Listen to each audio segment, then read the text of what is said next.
Assalamualaikum warahmatullahi wabarakatuh. Nama saya Rifki Ramadhani, kelas PTE 02, Prodi Pendidikan Teknik Elektro, Angkatan 19. Pada kesempatan ini, saya akan membuat video presentasi PowerPoint, belajar dan pembelajaran mengenai kurikulum. Bab 1 yaitu pendahuluan. Dalam poin pertama, latar belakang. Poin kedua, pembentukan suatu organisasi yaitu untuk mencapai suatu tujuan tertentu.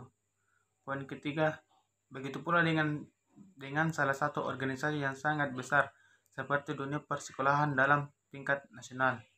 Kemudian poin selanjutnya, untuk mencapai tujuan pendidikan maka harus dibuat rencana untuk mencapai tujuan tersebut agar dalam pelaksanaannya terorganisir dan terarah.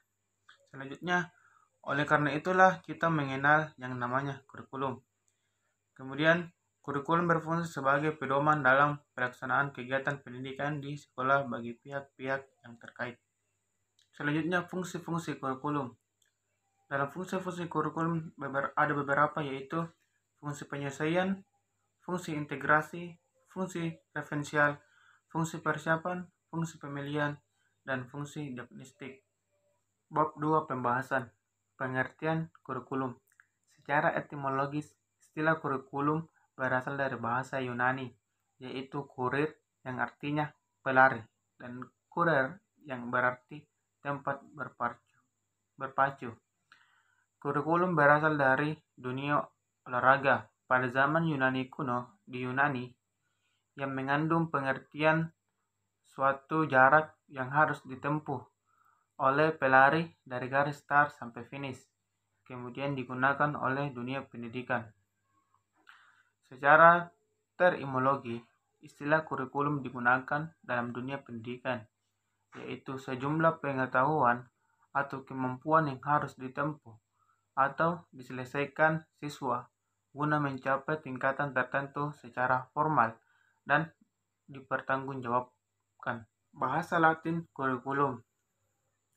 Kurikulum sebagai program pelajaran, kurikulum sebagai isi pelajaran, kurikulum sebagai pengalaman belajar yang direncanakan, kurikulum sebagai pengalaman di bawah tanggung jawab sekolah, kurikulum sebagai suatu rencana atau tertulis untuk dilaksanakan. Konsep-konsep kurikulum, yaitu kurikulum sebagai pengetahuan yang diorganisasikan, kurikulum sebagai modus mengajar, kurikulum sebagai kehidupan terbimbing. Penyimpulan dari konsep-konsep kurikulum. Kurikulum sebagai jalan meraih ijazah. Kurikulum merupakan syarat mutlak dalam pendidikan formal. Bisa dikatakan tidak ada pendidikan formal tanpa ada kurikulum. Pada pendidikan formal terdapat jenjang pendidikan yang selalu berakhir dengan ijazah atau surat tanda tamat belajar atau disingkat biasa STTB. Kurikulum sebagai mata dan isi pelajaran. Kurikulum sebagai jalan meraih ijazah mengisyaratkan adanya sejumlah mata pelajar atau bidang studi dan isi pelajaran yang harus diselesaikan oleh siswa. Landasan pengembangan kurikulum, yaitu landasan filosofis, landasan sosial budaya agama, landasan ilmu pengetahuan teknologi dan seni. Komponen pengembangan kurikulum, yaitu tujuan, materi atau pengalaman belajar, organisasi, evaluasi. Prinsip pengembangan kurikulum, yaitu prinsip relevansi, prinsip kontinuitas, prinsip fleksibilitas. Tahap pengembangan kurikulum. Studi kelayakan dan analisis kebutuhan. Poin A. Kebutuhan peserta didik terutama aspek perkembangan psikologis seperti bakat, minat, dan kompetensi-kompetensi yang harus dimiliki, baik kompetensi akademik, kompetensi sosial, kompetensi personal, maupun kompetensi vokasional, sesuai jenis dan jenjang pendidikan yang ditetapkan. B. Kebutuhan masyarakat dan dunia kerja. Dan C. Kebutuhan pembangunan nasional dan daerah. Teknik yang dapat digunakan antara lain studi lapangan atau observasi, wawancara, angket, dan lain-lain. Survei, analisis kompetensi, analisis tugas, dan studi dokumentasi. Tahap pengembangan kurikulum. Perencanaan kurikulum atau draft awal. Pada tahap ini, pengembangan kurikulum menyusun suatu konsep perencanaan awal kurikulum berdasarkan rumusan kemampuan yang akan dikembangkan pada tahap pertama.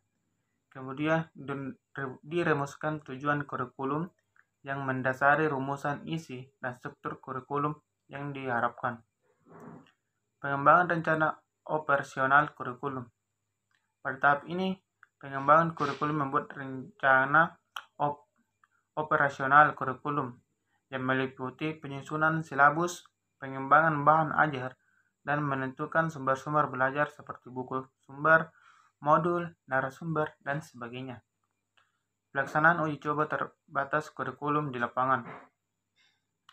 Tujuan uji coba di lapangan adalah untuk mengetahui kemungkinan pelaksanaan dan keberhasilan kurikulum, hambatan atau masalah yang terjadi, bagaimana pengaruh lingkungan, faktor-faktor yang mendukung, dan bagaimana upaya mengatasi hambatan atau pemecah masalah. Fungsi kurikulum yaitu fungsi penyesuaian, fungsi integrasi, fungsi diferensiasi, fungsi persiapan, fungsi pemilihan, fungsi diagnostik. Fungsi kurikulum perseptif. Fungsi kurikulum dalam rangka mencapai tujuan pendidikan. Fungsi kurikulum merupakan alat untuk mencapai tujuan pendidikan, yaitu alat untuk membentuk manusia seutuhnya sesuai visi, misi, dan tujuan pendidikan nasional. Fungsi kurikulum bagi kepala sekolah. Fungsi kurikulum bagi kepala sekolah merupakan pedoman untuk mengatur dan membimbing kegiatan sehari-hari di sekolah, baik kegiatan intrakurikuler, ekstrakurikuler, maupun kokurikuler. Fungsi kurikulum bagi setiap jenjang pendidikan. Sering kita mendengar bahwa perguruan tinggi mengeluh tentang mutu kualitas lulusan SLTA yang kurang memadai. Para guru di SLTA memberikan alasan karena terdapat kelemahan pada lulusan SMP. Fungsi kurikulum bagi guru.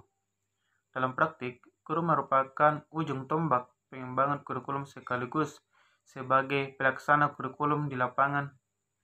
Guru juga sebagai faktor kunci dalam keberhasilan suatu kurikulum dan lain-lain. Peranan kurikulum yaitu peranan konservatif, peranan kritis dan evaluatif, dan peranan aktif. Model pengembangan kurikulum yaitu model administratif atau line staff, yang kemudian model grass atau roots, kemudian model batch camp. Pengembangan kurikulum Indonesia, daftar mata pelajaran dan jam pengajarnya, garis-garis besar pengajar. Ciri-ciri KBK menekankan pada ketercapaian kompetensi siswa baik secara individu maupun klasikal, berorientasi pada hasil belajar dan keberagaman. Kegiatan pembelajaran menggunakan pendekatan dan metode yang bervariasi. Sumber belajar bukan hanya guru, tetapi juga sumber belajar lainnya yang memenuhi unsur edukatif. Penilaian menekankan pada proses dan hasil belajar dalam upaya penguasaan atau pencapaian suatu kompetensi. Bab 2. Kesimpulan. Awal mulanya kata kurikulum digunakan dalam bidang olahraga karena memiliki arti suatu jarak yang ditempuh oleh pelari mulai dari garis start sampai dengan finish. Namun pada tahun 1995, istilah kurikulum digunakan dalam dunia pendidikan dengan pengertian sebagai rencana dan pengaturan tentang sejumlah mata pelajaran yang harus dipelajari peserta didik dalam menempuh pendidikan di lembaga pendidikan. Pengertian kurikulum terus berkembang sejalan dengan perkembangan teori dan praktik pendidikan.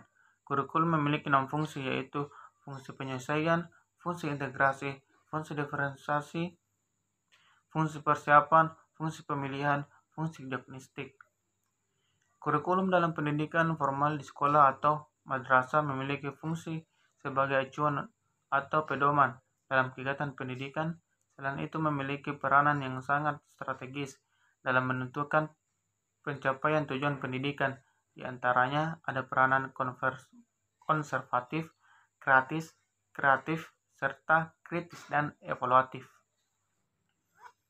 Saran yang disampaikan penulis agar dengan membaca makalah ini, sarankan pada pembaca agar mengetahui tentang pentingnya kurikulum dalam sistem pembelajaran di sekolah. Penulis mengharapkan saran dan kritik yang bersifat membangun dan semua pihak untuk kesempurnaan makalah yang akan datang. Terima kasih.